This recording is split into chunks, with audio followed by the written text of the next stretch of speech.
الحمد لله رب العالمين والصلاة والسلام على حبيبه محمد وآله وصحبه أجمعين.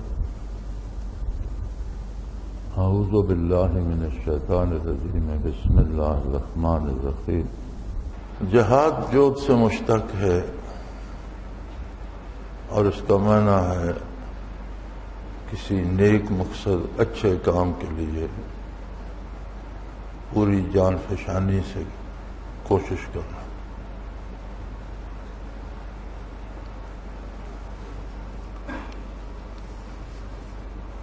جو جہاد میدان میں یا جنگ میں ہوتا ہے، اللہ کریم نے فرمایا کہ مجاہد کے خون کا ایک قطرہ جو زمین پہ گرتا ہے وہ زمین کی ساری دولت سے اللہ کے نزدیک عزیز تر ہے. رسول صلی اللہ علیہ وسلم کا ارشاد عالی ہے جس کا یہ مفہوم بنتا ہے. مجاہدین کے گھوڑوں کے سموں سے جو آگ نکلتی ہے، جو گرد اڑتی ہے، قرآن کریم میں اس کو حق پر گواہ قرار دیا گیا، اس کی قسمیں کھائی گئی. نبی کریم صلی اللہ علیہ وسلم نے بے پناہ فضائل ارشاد فرمائے ہیں مجاہدین کے. فرمایا ایک لمحہ جو آنکھ مجاہدین کی چوکیداری میں بیدار رہتی ہے وہ عمر بھر کی شب بیداری سے افضل ترین ہے اور اس پر دوزخ کی آگ حرام ہے. جو اللہ کی راہ میں جان نثار کر دیتے ہیں اسے شہید کہا گیا، اور کہا گیا کہ شہید کو مردہ گمان بھی نہ کرو، ایسا سوچو بھی نہیں کہ وہ مردہ ہے.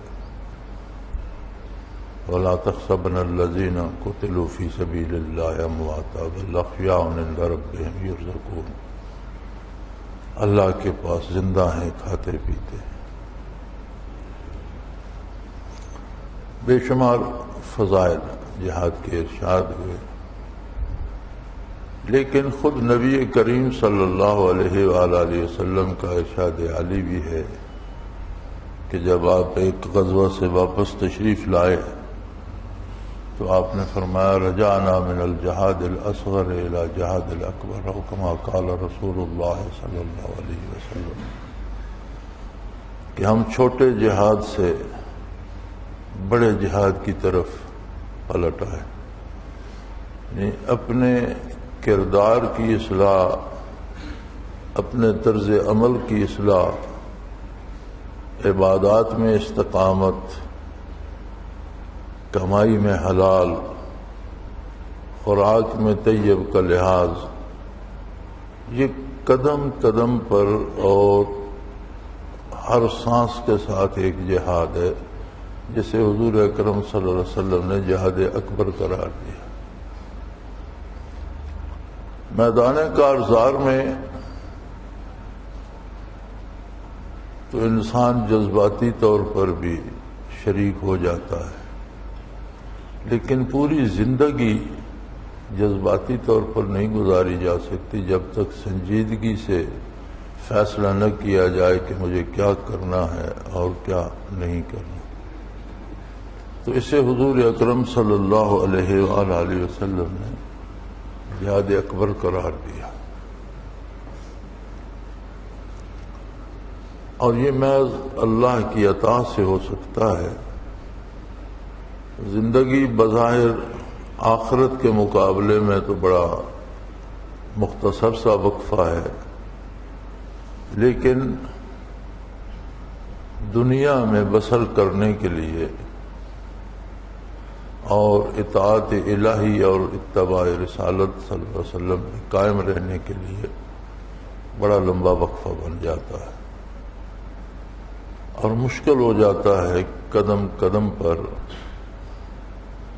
خواہشات نفس کو ٹھکرانا. وجود مادے سے بنا ہے اور یہ چاروں مادے جب ملتے ہیں تو ان سے نفس پیدا ہوتا ہے. نفس کی اساس بھی مادہ ہے. مادی دنیا اللہ کی بنائی ہوئی ہے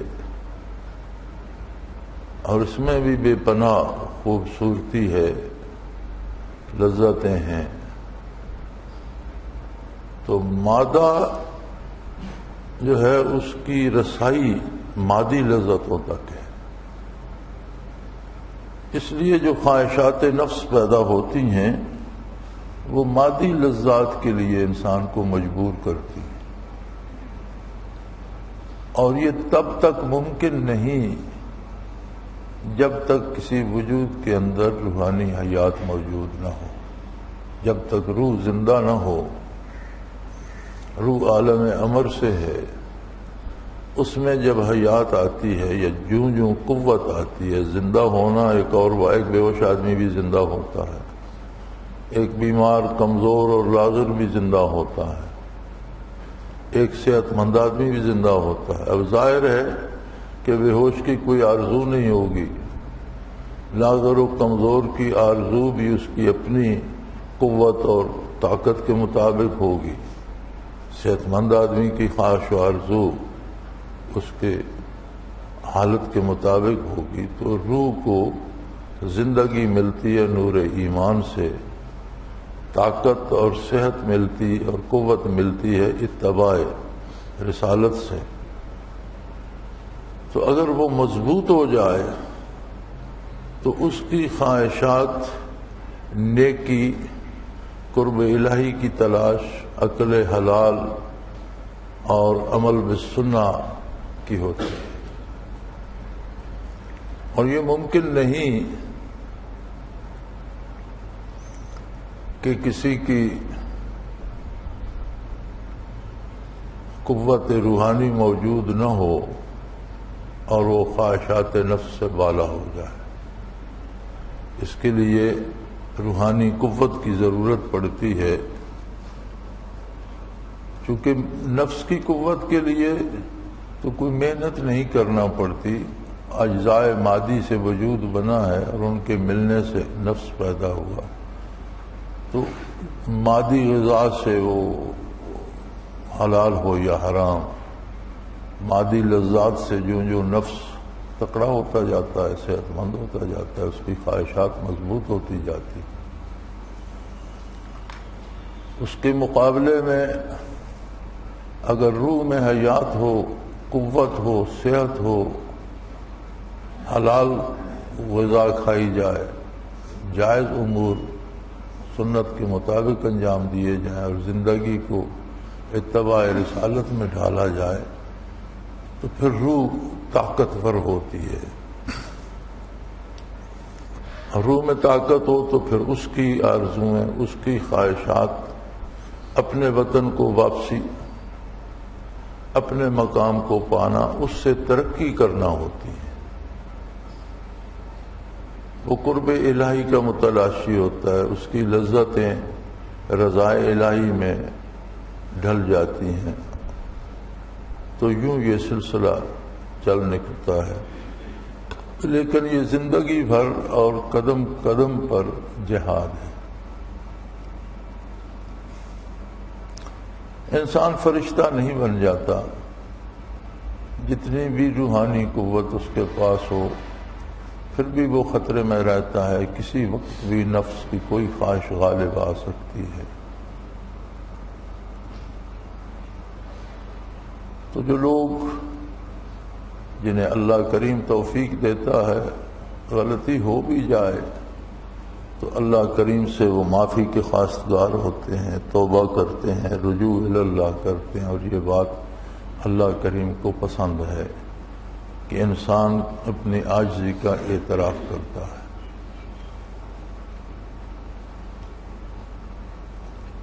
اس سب کی بنیاد خلوص پر ہے. اللہ سے، اور کم از کم اللہ و اللہ کے رسول سے تو بندہ مخلص ہو.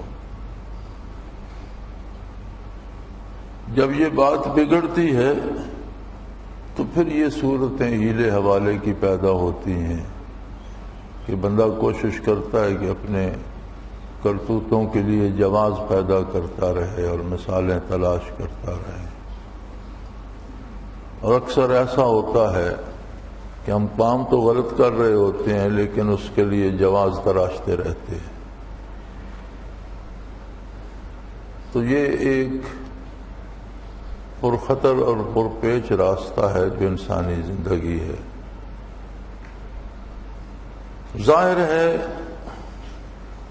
منزلیں دو ہی ہیں، جنت یا جہنم، اللہ کی رضا یا ناراضگی۔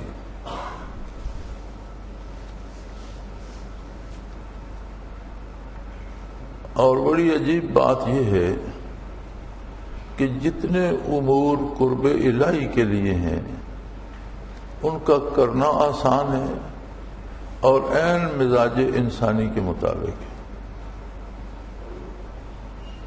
جتنے امور قرب الہی سے روکنے کے لیے ہیں وہ انسانی تخلیقی مزاج کے بھی خلاف ہیں، خود کرنے والے کو بھی ان پہ پشیمانی ہوتی ہے، اچھے نہیں لگتے لیکن وہ کرتا ہے وقتی لذات کے لیے۔ تو یہ باتیں کرنا تو شاید بڑا سہل ہے، عملاً اس طرح کرنے کے لیے بڑی محنت لگتی ہے، اسی محنت کو جہاد بالنفس کہا گیا۔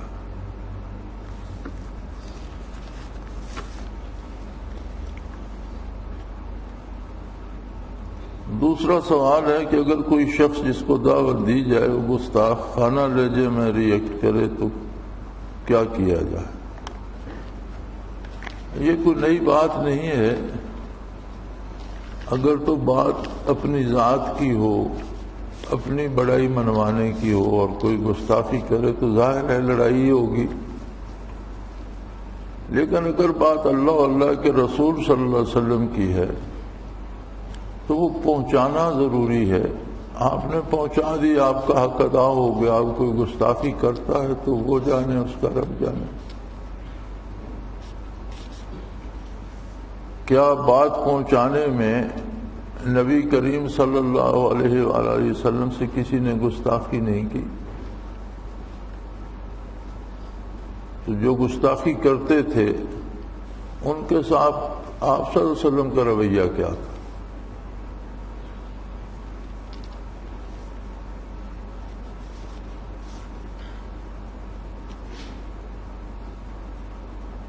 طائف والوں نے بے پناہ ایذا دی نبی کریم صلی اللہ علیہ وسلم کو،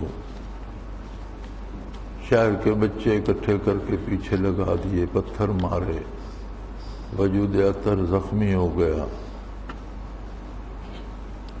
حتیٰ کہ فرماتے ہیں اس طرح خون مبارک بہا کہ نالین مبارک پاؤں کے ساتھ چمٹ گئے تھے، مشکل سے اتارے حضرت بلال رضی اللہ تعالیٰ عنہ۔ خود غضب الہی اس عمل کی سزا میں اس طرح سے بھڑکا کہ اللہ کریم نے اس فرشتے کو جو پہاڑوں پہ مقرر ہے، طائف پہاڑوں میں ہے، تو فرمایا انہوں نے میرے حبیب پہ پتھر پھینکے ہیں، تم یہ پہاڑ اٹھا کر جواب میں ان پر پھینک دو، لیکن میرے حبیب صلی اللہ علیہ وسلم سے پوچھ لینا۔ تو وہ فرشتہ اجازت کا طالب ہوا آپ صلی اللہ علیہ وسلم سے، تو آپ نے دعا کے لیے ہاتھ اٹھا دیے اور فرمایا اللہم اہد قومی فإنہم لا یعلمون، کما قال رسول اللہ صلی اللہ علیہ وسلم، کہ اللہ اس میری قوم کو تباہ کرنے کی بجائے ہدایت دے دے، انہوں نے تیرے نبی کو نہیں مارا، یہ جانتے ہی نہیں کہ میں تیرا نبی ہوں۔ یہ اپنے ایک بھائی سے، قریش کے ایک نوجوان سے لڑ رہے ہیں، یہ اس بات سے واقف نہیں ہے کہ میں تیرا نبی اور تیرا رسول ہوں، تو انہیں معاف فرما۔ تو مسنون طریقہ یہ ہے کہ آپ کوئی اچھی طرح سے نہیں سنتا تو اس کے لیے دعا کر دیں. یہاں تو پھر اپنی انانیت آ جاتی ہے نا کہ میں نے کہا اور اس نے نہیں سنا. تو یہ تو کوئی بات نہیں ہوئی ہے، میں نے تو نہیں کہا، یہ آپ کی بات یا میری بات تو نہیں ہے، اللہ کے رسول کا پیغام ہے، آپ نے پہنچا دیا، آپ کا حق ادا ہو گیا. اب اس نے نہیں مانا تو وہ جانے اور پیغام دینے والا جانے، چونکہ وہ تو اللہ کا پیغام ہے، اسے بھی ایک دن اس کی بارگاہ میں جانا ہے. آپ بلکہ اچھی بات ہے کہ اس کے لیے دعا کریں کہ اللہ اسے ہدایت دے دے. مسنون طریقہ تو یہ ہے. اور اگر اپنی آنا اس میں شامل نہ ہو، اپنی ذات شامل نہ ہو، تو پھر وہ کوئی خاص طبیعت پہ تقدر بھی نہیں آتا، غصہ بھی نہیں آتا. الحمدللہ ایک عالم کا سفر کیا ہے اور ایک دنیا میں بات کی ہے اور ہر طرح کے لوگوں سے سابقہ پڑھا ہے. بڑے بڑے بے ڈھنگے بےہودہ اعتراض لوگوں نے کیے ہیں، فضول سی باتیں کی ہیں، لیکن اللہ کریم کا یہ احسان ہے کہ اس طرف کبھی خیال نہیں گیا کہ اس نے کیا کہا.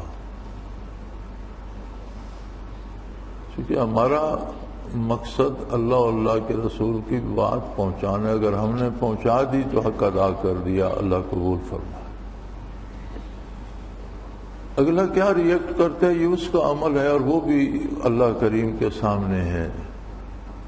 اللہ اسے معاف کر دے تو وہ غفور الرحیم ہے، نہ کرے تو مخلوق اس کی اپنی ہے، وہ جانے، اس کے بندے جانے. حضرت ابراہیم علیہ السلام نے یہ دعا کی تھی کہ فَإِن تُعَذِّبْهُمْ فَإِنَّهُمْ مُبَادُونَ، اللہ اگر تو انہیں عذاب کرنا چاہے تو تیرے بندے ہیں، کسی کی اس میں کیا مداخلت ہے. فَإِن تَغْفِرْ لَهُمْ فَإِنَّكَ أَنْتَ الْغَفُورُ الرَّحِيمُ، اور اگر تو انہیں بخش دے تو تیری بخشش اور رحمت کا بھی کوئی اندازہ نہیں.